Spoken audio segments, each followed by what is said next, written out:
there be a party that has at least won one seat inside the National Assembly, so that the first part of Clause D and Clause E creates the entitlement in favor of that party that has won. The word each, is it to be interpreted to mean that this is a party which is already there, and then independents join it, and when independents join that party, their weight added to the one seat that it has will form the basis for the proportional representation framework to take effect, and the parties will then get seats on a proportional basis.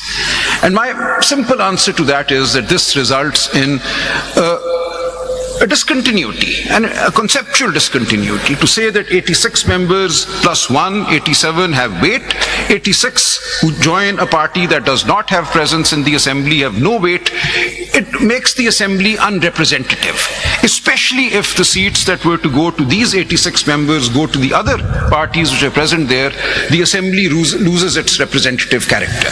These parties then have seats greater than their ratio or the proportion of the seats won by them in the general election, the direct seats merited.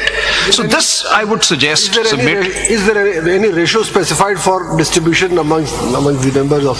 Yes, my submission is the ratio is whatever happens after 3 days. So that is the whole point in giving the 3-day period. Otherwise, any independent member can join a political party at any time during the term of the assembly.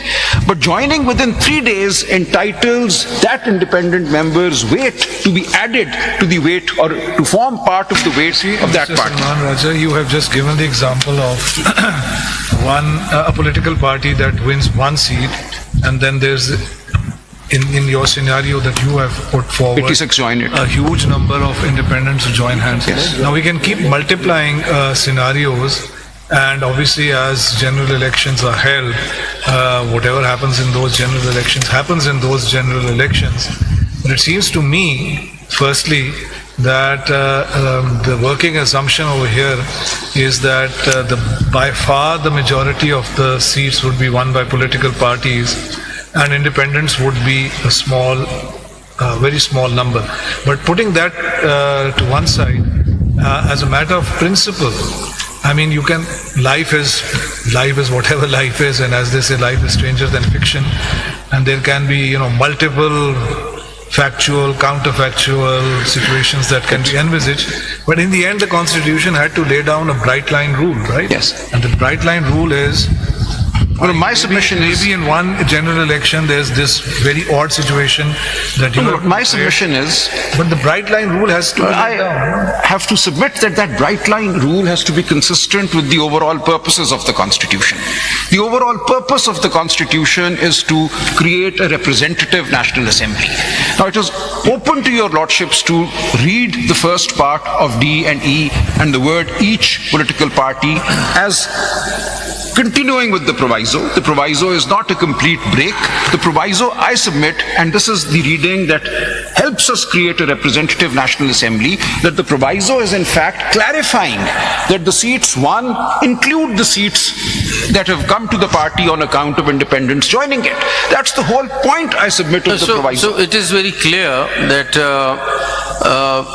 independents should move towards a political party, because that would actually be the best way to represent the voters' rights. You see, that's a common literature on political parties.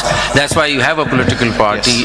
So वो तो समझ में आती है, लेकिन समझना ये चाह रहे थे कि what could be the rationale behind the fact that a political party that has not contested a particular election is ousted from this? No rationale. What could be the possible wisdom? My submission is no wisdom.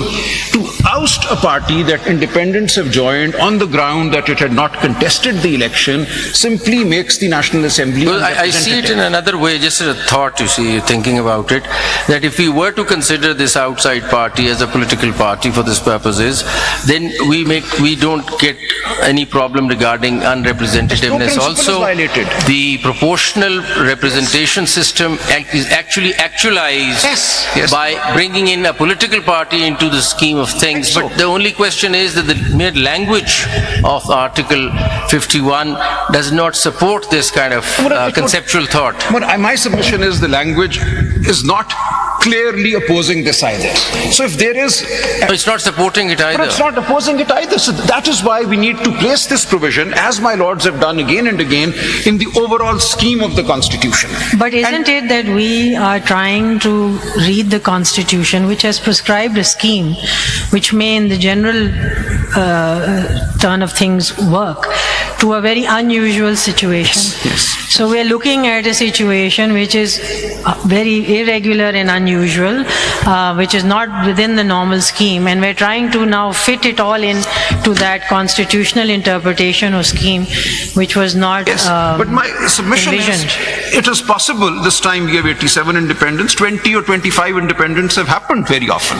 So, okay, we've moved from 25 to 87. At the end of the But the day, principle remains the same. independents are voted for, so they are Yes. not people who are not voted. Yes, yes. So they are voted for, and the question of whether they are joining party One party or A the or other. party B, we can see whether that's relevant or It's not. But left the to point them. is that the entire bulk of a certain group of independents for certain reasons have joined a particular party, and you're saying interpret it in that context. Give them weight. Give it weightage because what that's happens the then, purpose. that women and the That- minorities. That party may have a weight.